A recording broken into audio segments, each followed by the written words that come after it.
Radhe Radhe. Hi friends, அனைவருக்கும் வணக்கம். எல்லோரும் எப்படி இருக்கீங்க ஃப்ரெண்ட்ஸ்? நல்லா இருக்கீங்களா? காலையில் 4 மணிக்கு எழுந்திரிச்சிட்டோம். பசங்க வந்து நல்லா தூங்கிட்டு இருந்தாங்க. ஏன்னா நேற்று நைட்டு 12:30 மணிக்கு தான் தூங்கினாங்க, டிஜே ஓடிட்டுங்கிறதுனால. ஹஸ்பண்டும் நானும் பசங்களுக்கு நைட்லேயே சொல்லிட்டோம், நல்லா தூங்கிட்டுருங்க, காலையில் எத்தனை மணிக்கு எழுந்திருக்கிறீங்களோ அப்போ எழுந்திரிச்சிக்கோங்க, ஏன்னா 12:30 மணிக்கு தான் தூங்குனீங்க. மறுபடியும் நாளைக்கு நைட்டும் வந்து திருவிழா இருக்குது, அதனால் 2 நாளைக்கு இப்போதைக்கு தூங்க முடியாது. நல்லா சரி 2-3 நாளைக்கு நல்லா ஜாலியாக என்ஜாய் பண்ணட்டும் அப்படின்னு சொல்லி 4 மணிக்கு எழுப்பலை. ஹஸ்பண்டும் நானும் வந்து கிளம்பிட்டோம். 4 மணிக்கு எழுந்திரிச்சிட்டு ஃபேஸ் வாஷ் பண்ணிவிட்டு ஃப்ரெஷ்அப் ஆகிட்டு ஹஸ்பண்டும் நானும் கிளம்பினோம். வழியில் நிறைய பேர் வாக்கிங் போயிட்டுருக்காங்க பாருங்கள், லேடிஸ்லாம். எல்லாருமே வந்து காலையில் டைமில் பூ பறிச்சுட்டு வராங்க. ஒரு சிலர் வாக்கிங் போயிட்டுருக்காங்க 4 மணி டைமில். லேடிஸ்லாம் நான் சொல்லியிருக்கேன் இல்லையா, வெளியில் எல்லோரும் பூக்கெல்லாம் பறிச்சுட்டு வந்து கோயிலில் கொடுப்பாங்கன்னு சொல்லி, அந்த மாதிரி ஒரு சில லேடிஸ் வந்து போயிட்டு வந்துட்டு இருந்தாங்க. நானும் ஹஸ்பண்டும் வண்டியில் கிளம்பிட்டோம். அங்கேருந்து கிட்டத்தட்ட 3/4 மணி நேரம் ஆகிடும். இப்போ வந்து வீட்டுக்கு வந்துட்டு குளிச்சுட்டு ரெடி ஆகிட்டோம். வீட்டுக்கு வந்து குளித்து ரெடி ஆகிட்டு சாமி பூஜையெல்லாம் பண்ணிவிட்டு இப்போ வந்து கடைக்கு கிளம்புறோம். கடைக்கு கிளம்பி சாப்பாடுலாம் என்னென்ன ஃபுட்டு செய்யணுன்னா, இன்றைக்கி ரெகுலராக செய்கிற மெனு தான், நேற்று போட்ட மாதிரி இன்றைக்கி போடலாம் அப்படின்னு சொல்லிட்டு பூரி வந்து பண்ணியிருந்தோம். பூரி, அதுக்கப்புறம் தேங்காய் சட்னி. தேங்காய் வந்து நல்ல ஒரு ரூ. 30 ரூ. 35 விற்கிறாங்க, நல்லாயிருக்கு. அதுக்கப்புறமா இட்லி, வடை, மெதுவடை, கார வடை 2மே செஞ்சுருந்தேன்.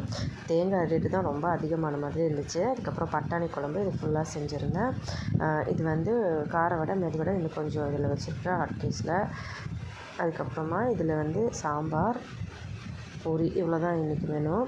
சரி, சமையல் வேலையெல்லாம் முடிஞ்சாச்சு. இப்போ பசங்க வந்து வீட்டில் தனியாக இருப்பாங்க. எல்லோரும் விளையாடிக்கிட்டு இருந்தாங்க. எல்லோரும் ஒன்றா தான் இருப்பாங்க. வீட்டில் நிறைய கெஸ்ட்லாம் இருக்காங்க, சொந்தக்காரங்களாம் இருக்காங்க. இருந்தாலும் அவங்க என்ன சாப்பிட்டாங்களோ என்ன பண்ணாலும் நமக்கு ஒரு மாதிரியாகவே இருக்கும். அதனால் வந்து சீக்கிரமாக சேல்ஸ் முடிஞ்சதுன்னா கிளம்பணும்.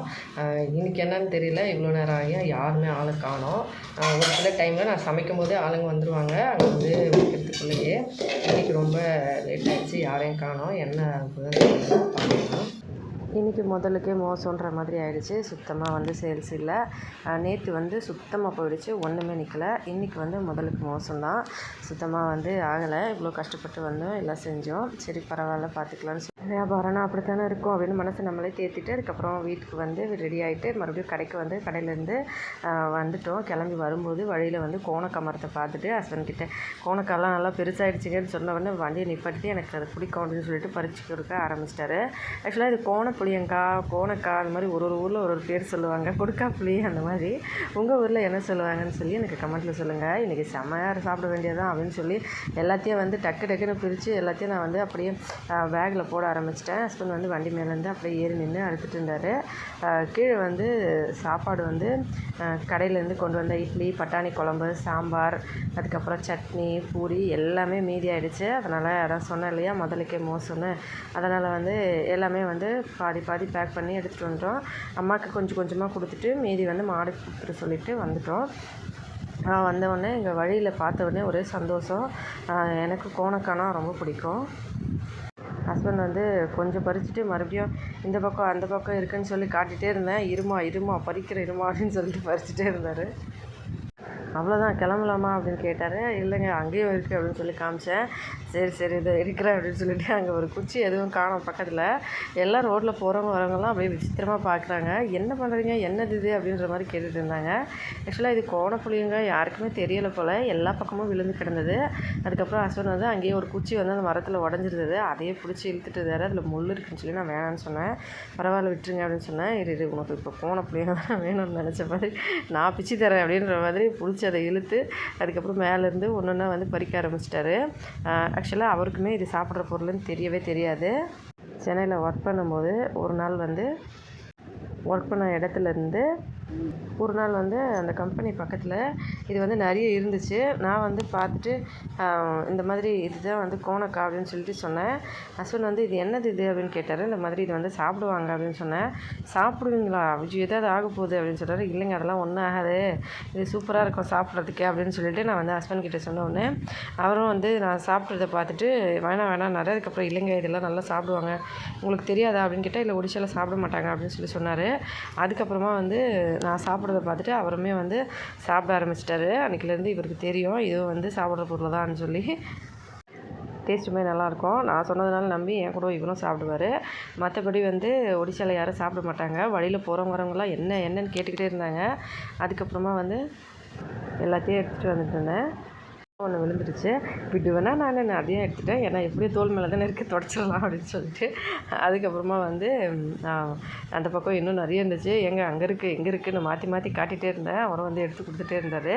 எல்லாத்தையும் எடுத்துகிட்டு ஒரு வழியாக பேக்கில் போட்டு பேக்கை ஃபுல் பண்ணிட்டேன். ஹஸ்பண்ட் வந்து போதுமா இல்லை இன்னும் வேணும், எல்லாமே பாருங்க எல்லா வேஸ்ட்டாக தானே போகுது, நம்ம சாப்பிடுவோம் அப்படின்னு சொல்லிட்டு இருந்தேன். அதுக்கப்புறம் அவரும் வந்து எல்லாத்தையும் எடுத்து கொடுத்துட்டே இருந்தார். நான் சரி வெயிட் பண்ணு அப்படின்னு சொல்லி சாப்பிட்ருவேல்ல, அப்புறமா தொண்டை வலிக்குதுன்னு சொல்ல போகிறேன் அப்படின்னு சொன்னார். இல்லைங்க அதெல்லாம் சொல்ல மாட்டேன், சாப்பிட்ருவேன் அப்படின்னு சொல்லிட்டு எல்லாத்தையும் பறிக்க ஆரம்பிச்சிட்டாரு. அதெல்லாம் ஒன்றும் வராது, நீங்கள் பறிங்க அப்படின்னு சொல்லிவிட்டு மறுபடியும் எடுத்து வண்டியில் வந்து அந்த பேகு எல்லாத்தையும் அங்கே மேலே வச்சுட்டு, அதுக்கப்புறம் என் பையன் வந்து ஹேண்ட்பேக்கை பிரித்து, இந்த ஹேண்ட்பேக் சும்மா தானே இருக்குது, அதிலேயே போட்டுக்கலாம் அப்படின்னு சொல்லி ஹேண்ட்பேக்குள்ளே எல்லாத்தையும் வந்து போட்டுட்டு இருந்தேன். முன்னாடி வந்து பேக் ஆல்ரெடி இருக்குது, அதில் வந்து எல்லா இட்லி எல்லாம் வச்சுருக்க கட்டி அதுக்குள்ளே போட்டால் அப்புறமா எங்கேயாவது குத்திக்க போகுது, அப்புறம் ஓடி ஆகிடும் அப்படின்னு சொல்லிட்டு இது வந்து அப்படியே நான் இந்த பக்கம் இருந்து அதை எல்லாத்தையும் என் ஹேண்ட்பேக்லேயே போட்டு எடுத்துக்கலாம் அப்படின்னு சொல்லிட்டு ஹேண்ட்பேக்கில் எல்லாத்தையும் போட்டுட்டு அதுக்கப்புறமா கிளம்ப ஆரம்பிச்சிட்டு பாருங்கள் எவ்வளோ இருக்குதுன்னு சொல்லி. எவ்வளோ போட்டோம், மறுபடியும் கையில் ஒரு 2 பீஸ் வச்சுருக்கேன். ரெட்டாக நல்லா சாப்பிட்டுட்டே வண்டியில் வரலாம் அப்படின்னு சொல்லிட்டு அதையும் வச்சுருக்கேன். அது வண்டி மேலே இன்னும் இருக்குது. எல்லாத்தையும் எடுத்துகிட்டு கிளம்ப ஆரம்பிச்சிட்டோம். ஆக்சுவலாக என் பெரிய பையனுக்கு வந்து இது ரொம்ப பிடிக்கும். ஹஸ்பண்டும் வந்து சாப்பிட்டுட்டு இருந்தார். ஏங்க சாப்பிடுங்க அப்படின்னா, அதோ சாப்பிட்றேனே, நீ தான் சொன்னியே சாப்பிட்ற பொருள் அப்படின்னு சொல்லிட்டு அவருமே சாப்பிட ஆரம்பிச்சிட்டாரு. அதுக்கப்புறம் எல்லாத்தையும் எடுத்து வச்சுட்டு கிளம்பும் போது எல்லோரும் வந்து பார்த்துக்கிட்டே இருந்தாங்க. வழியில் போகிறவங்க வரவங்கலாம் என்னது இது, எதுக்கு அதை எடுக்கிறீங்க அப்படின்னு சொல்லி கேட்டுருந்தாங்க. ஏன்னா வழியில் எவ்வளோ பெருசாக ஒன்று எட்டுமா கை, இதே பிடிச்சி இழுத்துள்ளா போல இருக்கு. வரமா யாருமே சாப்பிடல, சகப்பாக கஷ்டப்பட்டு எடுத்துன்னு வராரு.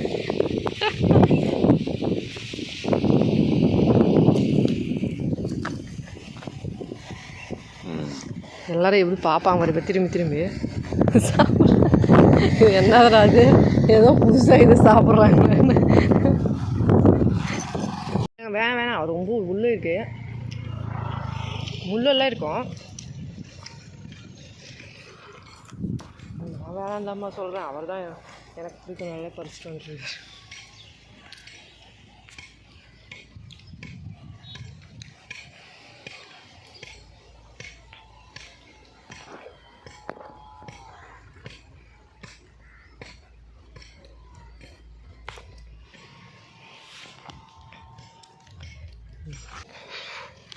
போதும் ஏங்க, அது உள்ள முள்ளா இருக்கு, வேணாம்.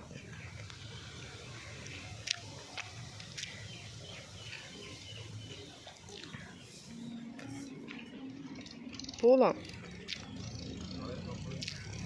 வேணாம் வெயில் போகலாம், தலைவலிக்குது வெயிலில். ஆயுர்வேதிக் ஔஷதம் போய் எல்லோரும் திரும்பி பார்த்துட்டு போகிறாங்க.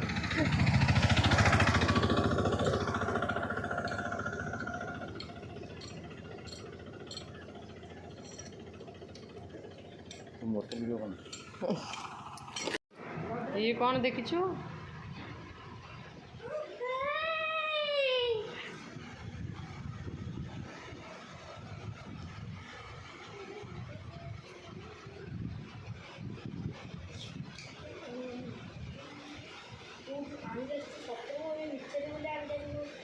ସତରେ ପୁରା ପାଚି ଯାଇଥିଲା ସବୁ, ଏଇଟା ଟିକେ ଟିକେ ହେଇଛି, ଏଇଟା ଥାଉ। ନା ଦେଖିକିରି ଖାଇବୁ।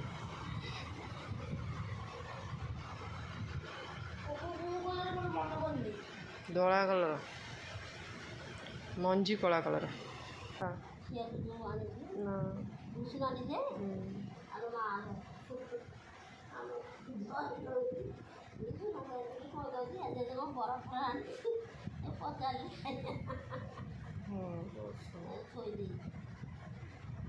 ଦୋକାନ ଜିନିଷ କ'ଣ ଅରୁଆର ହବ?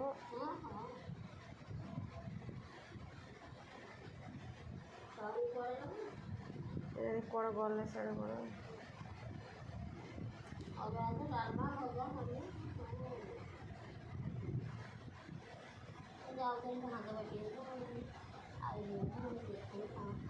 ଏଇନେ ପୁରା ଆଇଲି ଯେ ମୁଣ୍ଡ ଖାଲି କ'ଣ ହେଉଛି ଖରାରେ ଆସିକି ସକାଳୁ ସେ ପବନ ମାଡ଼ରେ ଯାଇକି ହଁ କାଲି ତ ଦିନ ସାରା ଶୋଇବା ନାହିଁ 4ଟା ବେଳକୁ ଉଠିଥିଲି ନା ଆଣିନି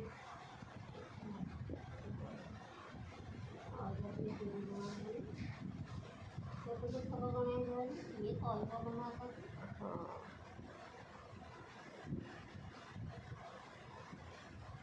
ନାନୀ ସବୁ କ'ଣ କରୁଛନ୍ତି?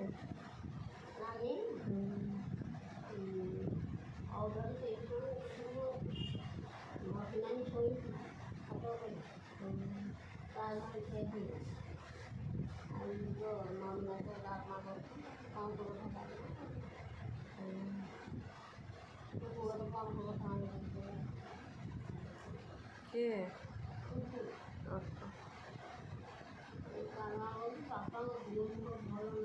வரும்போது சரியான வெயில் தலைவலி. அதோட நேற்றுமே வந்து காலையிலேருந்து வந்துட்டு மறுபடியும் பகல் ஃபுல்லாக தூக்கம் இல்லை. மறுபடியும் இன்றைக்கும் அதே மாதிரி சரின்னு சொல்லி ரொம்ப ஒரு மாதிரி டயர்டாகிடுச்சு. அதனால் கொஞ்ச நேரம் படுத்துட்டேன்.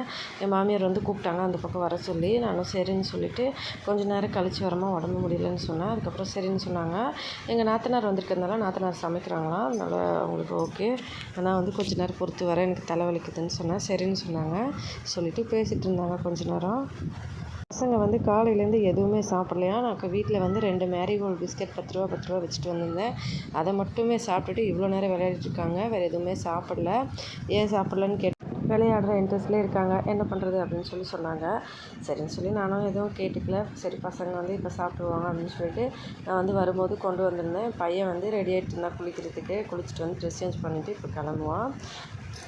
அந்த பக்கம் வீட்டுக்கு கொண்டு வந்த இட்லி தோசை சாம்பார் சட்னி எல்லாமே கொடுத்துட்டேன். பட்டாணி குழம்பு எல்லாமே அந்த பக்கம் வந்து எல்லோரும் சாப்பிட்டுட்டு இருக்காங்க. நான் வந்து கொஞ்சம் நேரம் படுத்து ரெஸ்ட் எடுத்துகிட்டு கிளம்பலான்னு பார்த்தேன். பசங்களாம் சரி என்ன சொல்கிறது, நம்ம வந்து எப்படி மிரட்டி சாப்பிடுன்னு சொல்லி நம்ம வந்து கரெக்டாக வந்து பார்ப்போம். எல்லோரும் அந்த மாதிரி பார்ப்பாங்கன்னு சொல்லி நம்ம எப்படி சொல்ல முடியும் அப்படின்னு நினச்சிட்டு சரி பரவாயில்ல நம்ம இப்போ சாப்பிட கொடுக்கலாம் அப்படின்னு சொன்னால் கிட்டத்தட்ட 1:30 மணி ஆக போகுது. ஓகேன்னு சொல்லிட்டு இப்போ அந்த பக்கம் வீட்டுக்கு கிளம்பலாம் அப்படின்னு சொல்லிட்டு ரெடி ஆகிட்டு இருந்தேன். கோணக்கா சரி கொஞ்சம் சாப்பிட்டுட்டு கிளம்புவோம் அப்படின்னு சொல்லிட்டு சாப்பிட்டுட்டு எப்படியோ சாப்பிடும்போது 3 மணிக்கு ஆகிடும். அதுக்கப்புறம் பசி வேறு எடுக்கும் நமக்கு. கொஞ்சமாக சாப்பிட்லாம். ஏன்னா ஆப்ரேஷன் பண்ணதுலேருந்து எனக்கு அந்த அளவுக்கு பசி வந்து தாங்க முடியல. கொஞ்சமாச்சும் சாப்பிட்றணும் அந்த மாதிரி தான்.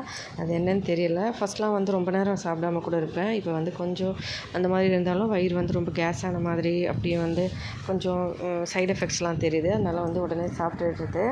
இப்போ வந்து கிளம்பி அந்த பக்கம் போகிறதுக்கு முன்னாடி பசங்க வந்து குளிச்சுட்டு ரெடி ஆகிட்டு வந்த உடனே நான் இட்லியும் சாம்பாரும் கொண்டு வந்து அந்த பக்கம் கொடுத்துட்டு வர சொன்னதுனால அதை எடுத்துகிட்டு போயிட்டு கொடுத்தாங்களாம். அப்படியே வந்து அவங்க சாப்பிட்றதுக்கு பரிமாறிட்டாங்க. எல்லோரும் வந்து இட்லி சாம்பார் சட்னி வடை பட்டாணி குழம்பு இது எல்லாமே வந்து எல்லாருமே சாப்பிட்டுட்டாங்க. நிறைய கொண்டு வந்திருந்தோம். அப்புறமா அவங்க எல்லாத்தையும் சாப்பிட்ட அப்புறமா பசங்க வந்து இப்போ இதுக்கு மேலே சாப்பாடு சாப்பிட மாட்டேன்னு சொன்னாங்க. சொன்னேன் சாப்பாடு சாப்பிட வேண்டியதானே, இட்லி ஏன் சாப்பிட்டீங்கன்னா இல்லை எல்லாருமே இட்லி சாப்பிட்டோம் அப்படின்னாங்க. ஜென்ஸ்லாம் சாப்பிட்ருக்காங்க. லேடிஸ்க்கெலாம் எனக்கு திங்கக்கிழமை விரதம். அதனால் எல்லோரும் வந்து சாப்பிட்டுட்டு வச்சுருந்தாங்க. நல்லா இருக்குது அப்படின்னு சொன்னாங்க. அதுக்கப்புறம் சரி ஓகேன்னு சொல்லி இப்போ நான் அந்த பக்கம் வீட்டுக்கு கிளம்புறேன். வீட்டில் எல்லோரும் ஹஸ்பண்ட் நானும் சாப்பிட போகிறோம். வீடியோ பிடிச்சிருந்தால் லைக் பண்ணி ஷேர் பண்ணி சப்ஸ்கிரைப் பண்ணுங்கள். இல்லையா சாப்பிட்டு சந்தோஷமாக சேஃபாக பார்த்துருவாங்க. நன்றி, வணக்கம்.